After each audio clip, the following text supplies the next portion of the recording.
C'est le Ironman et on va aller rejoindre la directrice de course, Pauline Alix. Bonjour, Pauline. Bon matin, Alexandre. Pauline qui est aussi une de mes amies. On pourrait être très transparent. Donc, Pauline, tu auras compris que c'est pas cette année que je vais faire le Ironman. Là. Ben non, toujours pas. Déçu, J'attends de voir ton nom sur la liste. Oui, bon. Éclaire-nous un peu sur, tu sais, pour les gens qui sont peut-être moins familiers là, avec ce genre d'événement-là, ça regroupe d'abord quelle discipline et quelle distance pour chacune?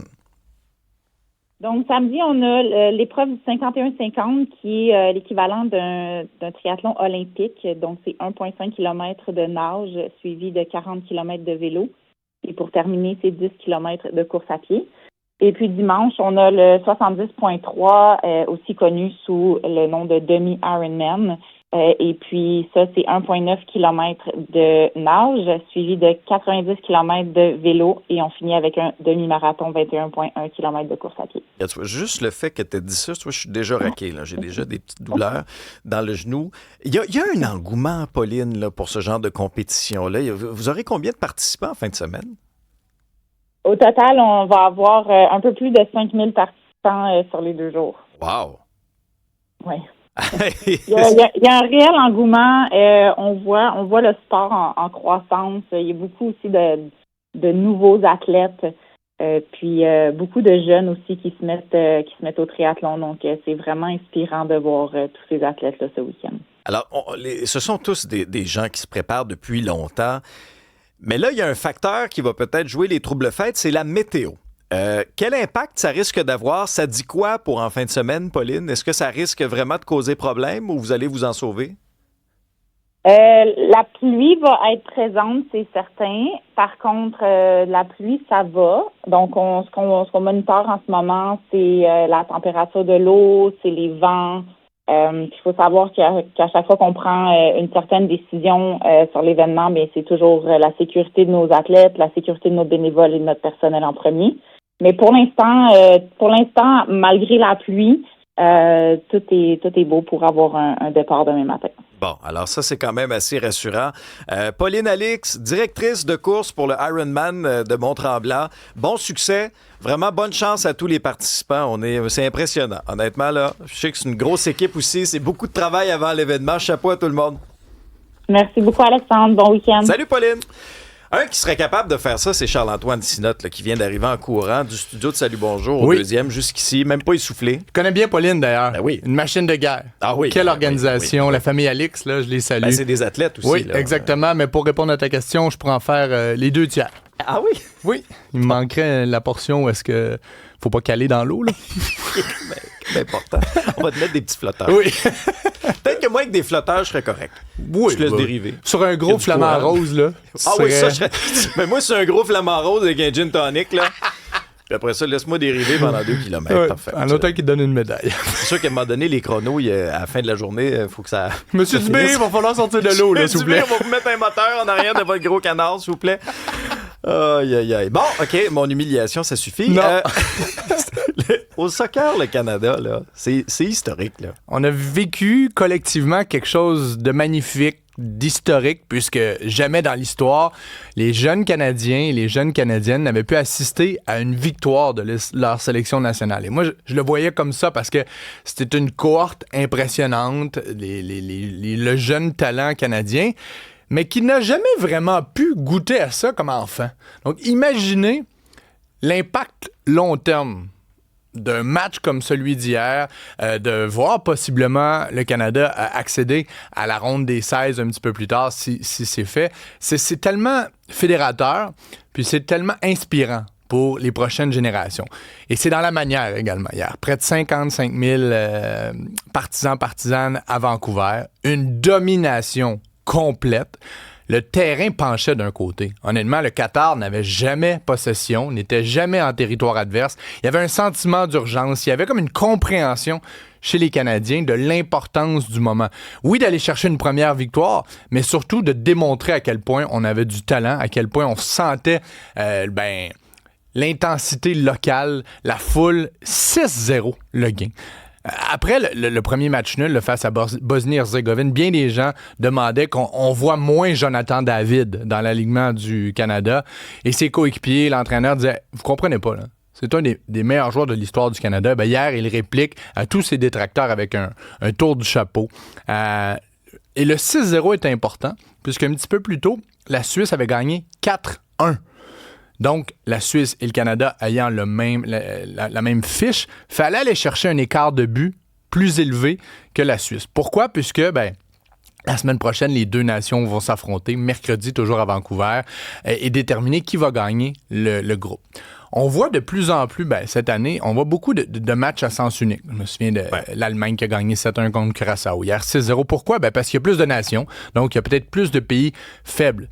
Cela étant dit, quand tu gagnes ton groupe, ton match de 16e de finale, dans la ronde des 32, risque d'être très, très prenable, puisqu'il y a des pays qui vont accéder au prochain tour, qui ne seraient peut-être même pas dans les éditions précédentes de la Coupe du Monde. Donc, une journée quasi parfaite.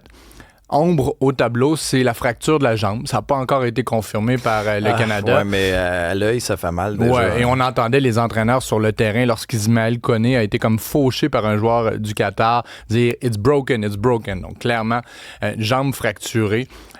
C'était un milieu de terrain pivot pour le Canada. C'était un produit de Montréal, un produit à l'époque de l'Impact, du CF Montréal.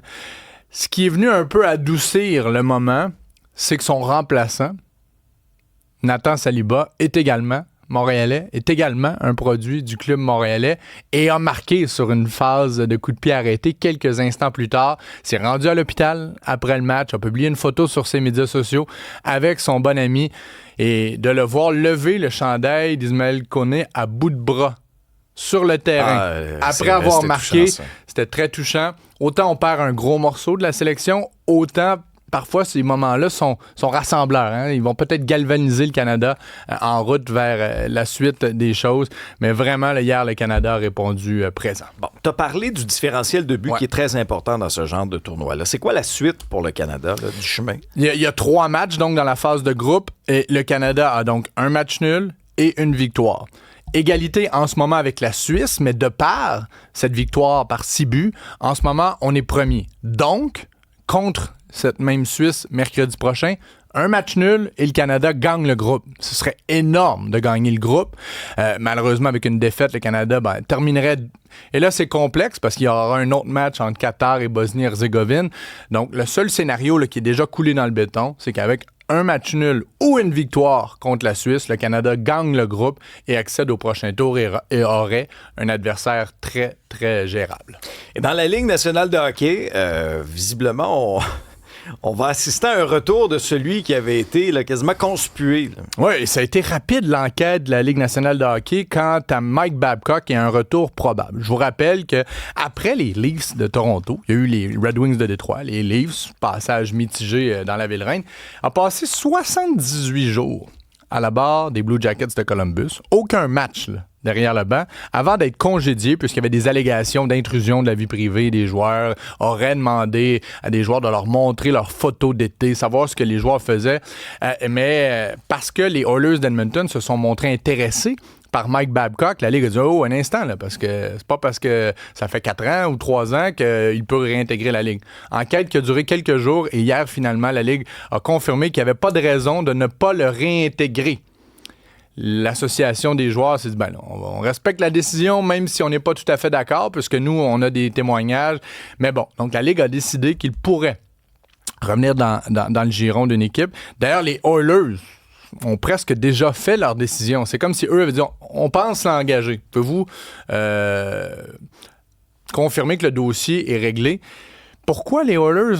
Parce qu'il faut qu'on gagne maintenant. Donc, Mike Babcock, assurément, on l'espère, va avoir appris de cette expérience-là, mais c'est un entraîneur de la vieille école, un peu dictatorial, mais assurément très, très intense. Et Connor McDavid, souvenez-vous, a signé un contrat de 2 ans. 2 ans seulement, parce qu'il n'avait peut-être pas de certitude à long terme sur la qualité de l'organisation. Ça prend des résultats. Ça prend des résultats maintenant. Donc oui, Babcock peut peut-être à court terme amener un électrochoc, permettre à cette équipe de gagner dans cette fenêtre de 2 ans. Donc j'ai l'impression que dans les prochaines heures, prochains jours, les Oilers vont confirmer l'embauche de Mike Babcock. Tu sais, une équipe de hockey, des fois, il faut que tu tiennes ça serré. C'est la même affaire qu'une équipe de radio. Mm-hmm. Veux-tu savoir ce que notre équipe en régie, pendant que toi puis moi, on fait du contenu, là, on tient oh! Regarde ça, ce qu'ils nous ont fait. Là, hein? Là c'est moi, c'est un gros flamant rose. Ce que j'adore, c'est que t'es en maillot, mais avec un petit polo. Tu n'avais pas pris la meilleure photo là-dessus, en tout cas. On a deux versions. Oui. C'est super le fun. Là, j'étais en maillot avec une chemise, avec un gin tonic. Ben, d'après moi, c'est le deuxième parce que tu sens t'adoucir. Là. Oui, là, pour moi, c'est super. Ben, c'est important d'être respecté dans son équipe. On va avoir un petit meeting pendant la pause. Moi, je trouve que c'est pas si loin de la réalité. Pendant quelques instants, salut Charles-Antoine, on va parler avec Paul Laurier. Paul Laurier, c'est un ancien policier et il va pouvoir nous éclairer un peu sur ce sondage là, qui sort ce matin dans le journal. Est-ce qu'on doit équiper les policiers de caméras corporelles? OK? Si vous avez des questions pour Paul, des commentaires liés à tout ça, ça fait suite là, à ce qui est arrivé au poste de quartier 39, allégation de racisme envers les policiers. 187 Cube Radio.